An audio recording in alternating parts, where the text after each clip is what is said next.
बात हमेशा तमीज से, एतराज दलील से करो, क्योंकि जुबान तो हैवान के मुंह में भी होती है, मगर वो इल्म और सलीके से महरूम होते हैं। जाहिलों का तरीका ये है कि जब इनकी दलील मुकाबल के आगे नहीं चलती तो वो लड़ना शुरू कर देते हैं।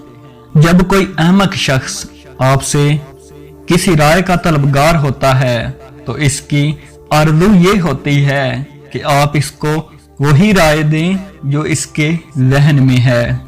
जब तुम्हारी मुश्किलात हद से ज़्यादा बढ़ने लगें तो समझ लो अल्लाह तुम्हें कोई बुलंद मुकाम देने वाला है।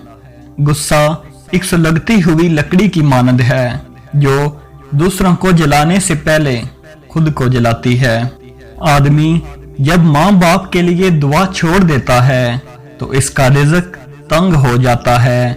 या अल्लाह हमारे वालिदैन की बेहिसाब मगफरत फरमा।